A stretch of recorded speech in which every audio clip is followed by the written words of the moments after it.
You're listening to the Foxx Den Sports Podcast. Now, here are your hosts, Todd and his three sons, Kellen, Garrett, and Gannon.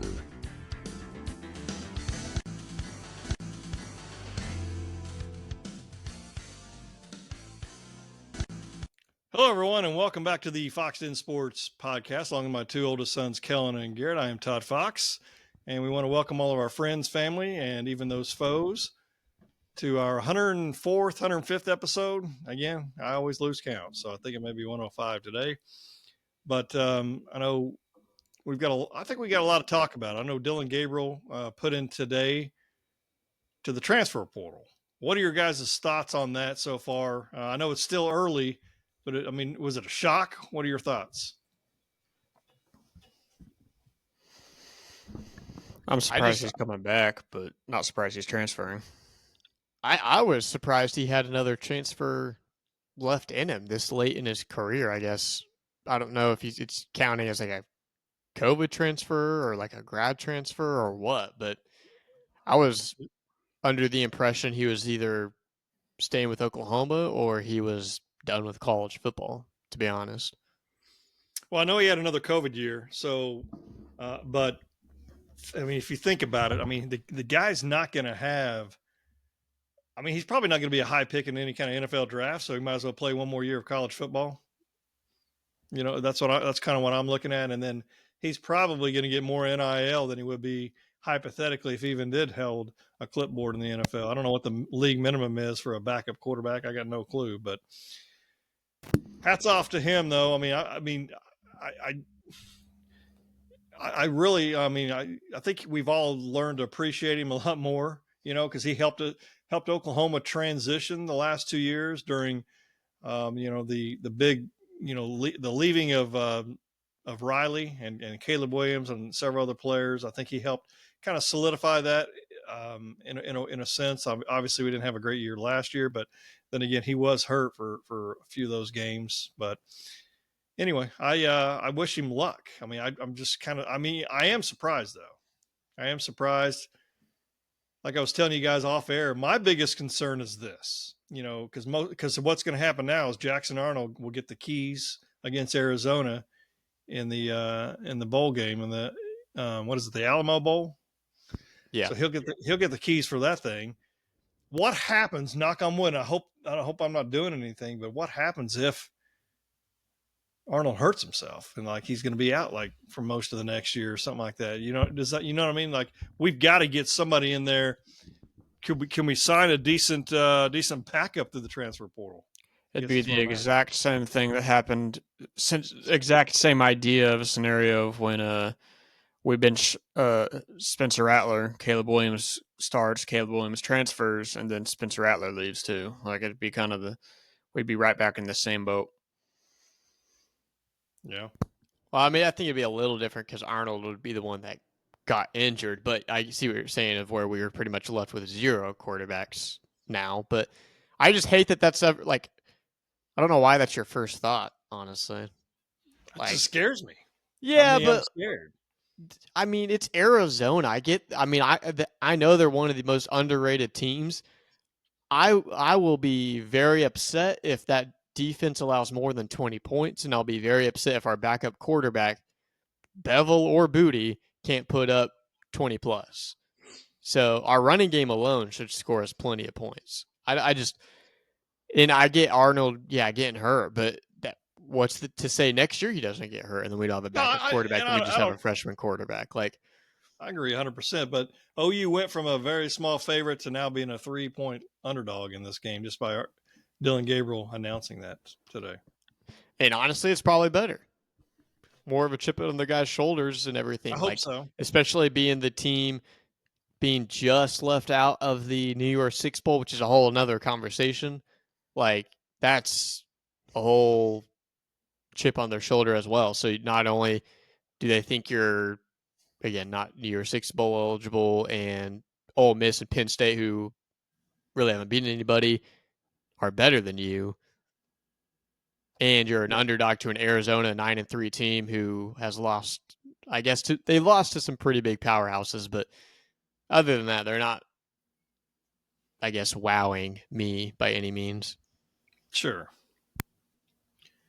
But I just know we've had who are some other ones? I know Walker has said he's going to go Tawee Walker in the transfer portal. said I Marcus know Major, Marcus Majors announced that he was going to go as well. which Go ahead. I mean, I think shows. I feel like if Javonte was going to enter, he'd have already done it. Javonte Barnes. I could be totally wrong. I don't know about that, but yeah. So, Key Lawrence? maybe. Yeah, Key Lawrence. He's probably a grad transfer though. I don't think he had another year of eligibility at OU, but he's like 45 years old. Yeah. No, he can go though. I mean, that'll leave Peyton Bowen a good spot to hop in there. Offensive lineman Savion Byrd is one as well. Yeah, he has so much potential, and then coming into the year, everyone thought he was going to be a very, very talented person, but I don't know what happened. He just couldn't keep it together, and we ended up putting the freshman in over him most of the year. So, which is a good sign for Caden Green, the left guard freshman who might switch over to left tackle next year. But sure. And then who else? I'm just trying to look through here real quick. Looks like Savion Byrd and then Reggie Grimes as well. Yeah, I think Reggie's also in the same boat of being a grad. And the tight end Llewellyn, but I mean, our tight ends unfortunately weren't that great this year anyway. But so there are going to be some players that are going to leave. There are going to be some players that we're going to be able to get. I do like the fact that in the Arizona game, hey, it's Arnold, so Arnold's going to be able to play and show us what he can do. I know there's several people that are, I shouldn't say. You just hear sports radio around here, and they're thinking that it was a bad move that Gabriel should be back next year to be the quarterback of the Sooners if he was going to play again. And I know one of the other commentators personalities made the comment, well, here's the thing, that we know what Dillon Gabriel is, and Jackson Arnold, I believe this too. I think he's got a higher ceiling than Dillon Gabriel does, and to be honest with you. So I think that's another good reason. Now, if you were, like we talked about last week, you're guaranteed that Arnold would redshirt next year and Gabriel would play, and we would still have Arnold for another 2 or 3 years. And hey, yeah, but I mean, there's no guarantees, and I wouldn't stick around either if I was in his shoes, because I think he's going to be one of the best quarterbacks in the country. Now he's going to struggle at times next year. I mean, he's going to the SEC. He's going to go into dadgum, what is it? He's got to play at LSU, at Missouri, and is it Auburn? Mm-hmm. The other one? My goodness. I mean, those aren't going to be easy games at all.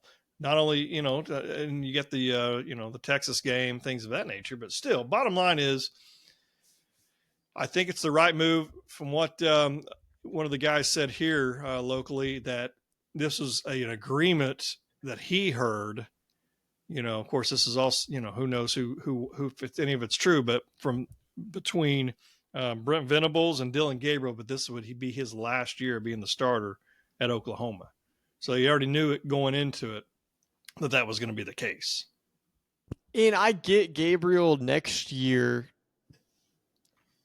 he'd be, don't get me wrong, he'd probably be a top 10 quarterback again. But if Arnold comes on quicker than we expect, he's going to be better than Gabriel. Like you just said, his ceiling from the beginning has always been higher. Gabriel, even if he won the Heisman this year with Joe Burrow numbers, he wasn't even still probably going to be a top 4 draft pick in the rounds. I mean, no, but probably Arnold has the potential to be a number 1. I mean, we're still very, very, very early. But what I'm saying is his potential is there to get to that point. My biggest thing immediately right now for this game is just a younger player having to learn a newer system a little bit quicker. Sure. Well, yeah, we're already going to have a new offense. Might as well, no reason to throw Dillon Gabriel into a new offense. Just get Jackson Arnold started. Hopefully he has a great year next year. But the end goal, year number 2, is he just skyrockets. 100%. Here's one thing that scares me also is, so freshman year, Jeff Lebby's calling the plays. Second year, you said it wasn't Joe John, it was the Seth Luttrell. Yeah, Luttrell's going to call the plays. Correct. And then if Latrell does good, he's probably going somewhere. And then the next year it's going to be another person. And so that usually stunts a lot of quarterbacks' growth is whenever they have to continuously learn new playbooks, play calls, just the system in general. And you see it in the NFL too. Like young quarterback comes in and they just go through cycles of head coaches and quarterback coaches and stuff like that. And it's just hard to get a routine and a rhythm and a system whenever it's just constantly changing. Sure. So that is one thing I am afraid about. But that's inevitable. That's with or without Dillon Gabriel, with or without Jackson Arnold. Yeah. But no, I agree. And the thing about Seth, I would be surprised if he got a job next year after just 1 year. I think it'll be at least 2 years minimum to be the offensive coordinator and to possibly get another job. I know he was head coach at North Texas State, which is not a great, obviously not a great job. It is a head coaching job, but it's not a one of the great jobs. I mean, obviously Mississippi State. I mean, I've heard some people talking about Levy going, oh well, he could have gotten. Won the greatest school, but he got in the SEC. He's a head coach in the SEC, which is probably, the best college football factory conference there is. I mean, so he got an SEC school, regardless. It's not a top tier of them, but he's still going to do well. But I think it'll be another couple of years. I think Arnold honestly will be with Latrell the majority of the time. And Latrell, from what I hear, throws the ball a lot more than you would think. So he studied a lot under Mike Leach as well. So a little air raid action hopefully going. But I still want to make sure whoever we get, we already know who we got, but hopefully they'll run that Latrell will run the ball a little bit with better. Maybe I don't know. Maybe what he's wanting to do will be better fit for the offensive lineman and Beatonbow and all that. Coaching the offensive lineman. But then again, also it could be just the fact that we just need better running backs. That can hit those holes too as well. If that makes any sense. yeah, but on the running back side, Sacek going into his third year, I think that's going to be. We saw him come on late, very strong, very strong. You got Javonte. Hopefully he gets healthy because last year he did look really good, and he being mostly the main guy as a true freshman. And then obviously we got the 5-star number 1 running back in the country coming in, Tatum. Totally blanking on his first name, but he's going to be good. He's going to be a much better receiving back, and that's kind of where I can see us using him. His freshman year is more of catching the ball and going out into the slot or something. Makes me wonder why Sawchuk didn't play early on. He had to have been hurt. Everyone knew he had a hamstring injury. Is that what it was? Okay, because it something was with his hamstring or his leg or something. He's much better, and he's kind of he could be the bell cow. He's not going to be an Adrian Peterson or Joe Mixon or Samaje Perine, but he's solid, and he can be a good running back. We get this freshman kid you're talking about, get him in there as well. The thing is we've just got to make sure that we play some of these guys, because that's where Brent Venables does not play freshmen a whole lot. But we'll see. But then again, we got to remember we're going to pick up some folks in the transfer portal. And we looked it up before the podcast, and it goes through January 2nd. So things can happen between now and then. I know it's just an interesting thing that we're not used to still, because it's still fairly new, is the transfer portal, and there's so many of these players that we've got to get an offensive lineman, I think, shored up. We've got to get a tight end somehow, backup quarterback, a kicker would be nice, and then, probably plug a few holes with some depth in the defensive backfield as well. So I'm looking forward to it. I mean, SEC is not going to be, it's not going to be a cakewalk by any means, but it's going to be very fun. I can't wait. His name's Taylor Tatum, by the way. I kept wanting to say Tatum. Jason Tatum, which obviously that's not it, but Taylor Tatum, 5-star running back out of Texas. He's gonna be really good. That is great news. I know, we got Arizona coming up, and again, I know it's probably not the biggest, game that we were probably looking forward to.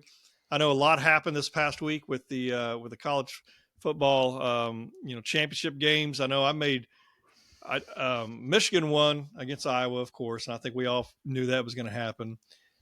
Texas blew out Oklahoma State, which we pretty much kind of had an idea was going to happen. I honestly thought it'd be a little bit closer than what it was. I know Florida State, and we'll talk about that here in a few minutes as well, but Florida State barely hung on to beat Louisville on that was their third string quarterback, if I'm not mistaken, but they got a pretty stout defense.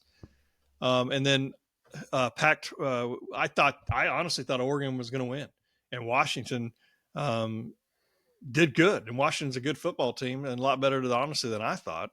But they did beat Oregon for the second time this year. And then I mentioned last week, I think just in passing almost, that Georgia was going to win. But then I told Garrett, a day or two before the game, I said, I honestly think Alabama's going to win that game. They sure did. But so Alabama, it kind of messed up everything with Alabama winning, because you've got we'll talk about that real quick. I mean, you got Michigan, the number 1 team, Washington, number 2, Texas 3, and Alabama 4, and Florida State loses out, and Georgia doesn't get to go. What are your thoughts on there, Kellen? What are the folks there? Because I know a lot of Georgia fans. Were they upset? Do they understand? How were they reacting there in Atlanta area? I don't think after a loss, I don't think anybody's surprised they didn't get in. Like, could they be the better team? Maybe, but I think Alabama was the better team. They just had one loss against a team that's now in the playoffs. Yeah. I don't know. I never heard any Georgia fans just real high on this Georgia team this year. Like, all year, people were telling me, like, if we made it in the playoffs, Oklahoma might beat them because we looked better. So nobody's surprised. I think they were surprised they lost, but once that happened, nobody was surprised they didn't get in. Yeah. Garrett, how'd you feel about the whole how everything transpired? I think they got it absolutely perfect. Yeah. I think, in my opinion, too, I think Georgia should have gotten in over Florida State if Alabama wasn't. Because it's about who's the better team. And, like, clearly without Jordan Travis, like, they're not the better team. They got a good defense, but their offense could barely hang on. Like, I feel bad for the guys. I feel bad for the players and the fans. But it's about who is the better team. And we know Florida State was going to get destroyed by Michigan if they got into number 4. Florida State would get destroyed by Texas, Washington. They get destroyed by Alabama, Georgia. Like, without their quarterback, probably just about anybody else in that top 10, they would have got Ohio State. I think would Ohio State. Yeah. Like I feel bad for them, but it makes sense. I agree with Gary. I think they got it right. Because I agree 100%. Everyone complaining is just saying that, oh, why do you play the games and all this, and why should you? Fair point, but yeah. Yeah, but and also why, why essentially does every team in there have to score 30 points a game to make it in there? Like, why can't just a really good defense make it? And I think, in my opinion, like, yes, Florida State's defense is good, but they don't match up compared to even Georgia's defense now. Michigan's defense, or in the past years of Georgia's defense, they had an offense to match it though. And 100%. Florida State had 55 passing yards against Louisville, who is not a college football playoff team. So if you think you're gonna go in there and all of a sudden throw for 250 or run for 200 plus yards against college football playoff team, there's just absolutely no way that you were going to get obliterated. It was going to be embarrassing. If I were them, I'd be almost happy to sit there and be like, okay, now I can play. Who are they play? They play Georgia, so they're going to. Yeah, that's what I'm saying. They're getting ready to get smoked, and then we're going to be able to see the reason why, right? Yeah, and that's just going to prove. Which, I mean, if they beat them, fair enough. Yeah. I mean, prove us wrong, but everybody's claiming that they just couldn't do it without an SEC team. They got to have an SEC team. But if you look at the SEC team, they lost to the number 3 team, and they beat a team that's been number 1 for 24 weeks straight or something like that. I agree. I don't know. It's like I said, I feel bad. I'd probably be a little upset, but I like to think I'd be a little understanding if we were in the same situation. Because we'd know if we lost our quarterback and then our second quarterback, we were going to get smoked by the number 1 team. Imagine if this was last year and it's like, oh, Davis Bevel, and we're like, oh my gosh, yeah, no please way. Please, no, I don't want to get destroyed. No, you're right. I'd still be mad. Don't get me wrong, but if under the exact same scenarios of if Davis Bevel was playing, like we got in there this year undefeated, and Davis Bevel was going to start, or even General Booty, yeah, I would be scared how bad we were going to get beat. And they said it. They said it on air. Like if JJ McCarthy was out, they'd be having the exact same conversation. They would. It's not just because it's Florida State. Any of those top 4 teams or whatever undefeated. If Michael Penix was out, like you're going to most likely miss out because you are unless you come out there and just dominate, but they didn't. True, yeah, and like you said, they had 3 weeks to do it, and none of those weeks did they. So, or 2.5, maybe 3, but 2.5 weeks, yeah, yeah. So, and they didn't prove it, and that's where, like you just mentioned, if they would have gone and beat Louisville by 30 plus points, then I think everyone would have been like, okay, yeah, this guy or this offense can move, but. Especially with the running back they have, the offensive line they have, the receiver core that they have, they should be able to put a good amount of points up. But that just proves again, quarterback who can only throw for 55 yards. I don't blame the guy, true freshman. Oh yeah, third stringer going into the year. So let me ask you this: if Georgia would have won, how would it would have been Georgia, Michigan, Washington? Who would have been number 4? Texas or Florida State? Texas. Well, yeah. Okay. Well, yeah. Texas still. I get what you're saying because then Texas's win against Bama isn't as pretty. That's what I'm just asking. Yeah. No, I think Texas was in. As long as they won, they were in. I want to see good football. You know what I mean? I want to see some good football, and that's what I think we're going to see. I'll be honest with you. I would not be shocked at all if Alabama beats Michigan. I know it's 4-1. I would not be surprised at all. And I mean, Texas and Washington, I think it's going to be a lot better game. I think I wouldn't be surprised if Texas wins that. I think Alabama has the best shot of beating Michigan, and I think Washington's the worst team in that top 4 personally. So I think Texas got lucky with the way their rankings fell, because if Texas would have fallen to 4 and had to play Georgia, I don't think they beat Georgia. I think they beat Washington though. But if Alabama wins, I don't see Texas beating Alabama twice. It's hard to beat a good team twice. I don't even know if we made it. I don't know if we would have beat Texas because they looked really good Saturday. We would have done better than Oklahoma State, but it'd have been it'd have been a tough game. But it's hard to beat those kind of teams twice. It is. You're exactly right, and that's what's I've got to try to I know whenever we found out we were going in the SEC, Garrett told me your stress level's getting ready to go up, because I was all excited, about seeing the Alabamas and the Tennessees and South Carolinas, Georgias, and Auburns, all those that we're going to eventually be able to see, right? But he's right. I mean, it's going to be stressful. However, I mean, we've got the good thing is starting next year, we got the 12-team playoff coming, so you've got a shot.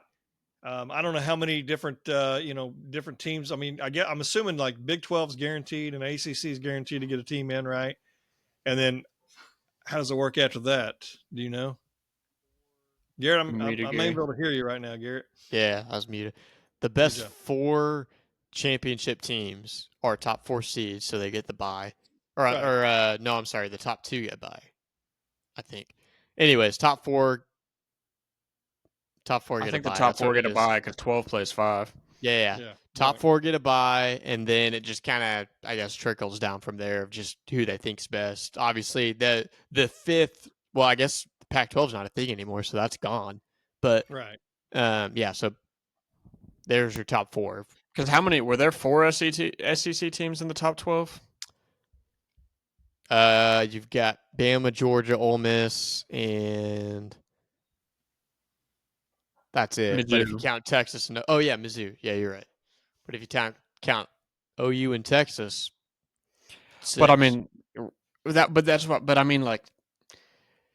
I think Georgia, Alabama, and Texas have a great shot next year. And if there doesn't have to be 4 SEC teams, but I'm like, hey, why not us? So let me tell you. So this is what one of these websites shows. If there was a 12-team playoff, this is what it would look like today. Oregon and Missouri would play, and then the winner would play Michigan. Florida State and Liberty would play, and then the winner gets Alabama. Penn State and Ohio State would play. Winner gets Washington, and Georgia Ole Miss with the winner getting Texas. So my question is this: why Liberty? Like, and I'm not trying to be that guy, but I mean, it's like they got no shot at winning the national title. So why have somebody like that in there? Because they would probably be taking Oklahoma's spot, right? Yeah, that's the exact. You know what I mean? But Because they went to 12 and we fell. I guess this was Tulane last year who beat USC. That's who that is. That's that spot in the New Year's Six Bowl. That's that spot in the next year's playoff. These teams aren't to be these teams aren't to be joked with. Like, yes, they don't play as good of competition, but I mean, like I said, we saw them beat USC, the Heisman winner last year, and put up. And I get the defense. I don't care. It's terrible coach. Terrible I like it. I coach. like the idea. Even though we would have gotten screwed out of a spot this year, I like it. But so if it was a 12-team playoff this year, we would be the ones complaining. And who else? We would have been the first team left out. And LSU was, I think, right behind us, which whatever. But but I mean, I guess it's a lot different from here, number 5 and 6 complain versus number 13 and 14. So, and I see what you're saying, but to me, I just want to see better football. I mean, and to your point, I mean, heck, Tulane or Liberty could win. Now, chance of them going all the way? No, but I guess it does give a little bit of a chance to the little guy. But most likely, what's going to happen? I mean, I don't know. I'm assuming like the Big 12 will get one person, the ACC will get another team. You still got to remember, like, there's Notre Dame out there that could, qualify for all these for a game as well. But then, what is the rest going to be? Not ACC, but Big 10 and SEC. Then is that pretty much it? I mean, like I said, after that, it's just kind of how they feel it falls into place. It's not like, oh, you get 2 teams, you get 2 teams, you get 2 teams. This year, there would have been 4 SEC teams. That's going to be the interesting thing, because you're just going to hope that because SEC is good, man. And that's where I'm just like, good grief, trying to figure all this out. It'll be something different. It'll be exciting. I think it'll take some a little bit of there's hardly any excitement anymore with a lot of the bowl games as it is anyway. Unfortunately, they've got some of these bowl games that, they'll start up here in the next several days. But it is, for some of these schools, it's a good deal, because then they get to go to a bowl game. But regardless, it'll be interesting how it all works out. Oklahoma will be in the SEC with Texas next year. I know. I don't know. I couldn't even tell you the Big 12. Who's going to be good there? Don't really know. Don't really care. I think it's going to be down to between the Big 10, and it's going to be the SEC, who are going to kind of ruling everything for the near future anyway. I don't know what's going to happen to ACC.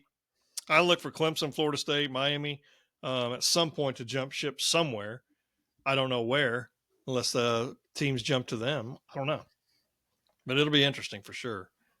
100%. Anything else OU related you guys got that you can think of at this time currently? Let's start the hashtag trend, Walter Nolan to Norman. Let's get it going. There you go. Who else? And Hicks? Well, yeah. Yeah, but he's not in the portal yet. Nolan already is. Nolan's a freak, but also, again, like the videos, comment, let us know what you're thinking. Yeah, make some. We want to get involved with the community. Yeah, we need we'll bolster up this defense. We'll win us a national championship here, hopefully under the Jackson Arnold quarterback regime. That is the plan. Well, for my 2 sons, I am Todd Foxx, and we appreciate everybody listening to our podcast. I know you got a lot of stuff going on, and you took time out of your day to listen to us, or you watch us on YouTube. Subscribe to our channel as well. That'd be fantastic. The more likes, like Garrett said, the more subscriptions we get, helps our podcast out tremendously. We could use your help. But I always do want to remind everybody that iron sharpens iron. Please stay safe. Be savage and not average. And remember to join the skulk. And until next time,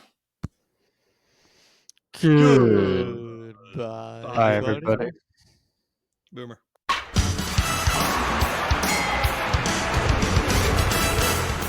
You've been listening to the Foxx Den Sports Podcast with Todd, Kellen, Garrett, and Gannon. Find us on Facebook at Foxx Den Sports. That's Fox with 2 X's. Drop us an email at foxdensports@yahoo.com. And be sure to share this podcast with other sports fans in your life. This has been Foxx Den Sports.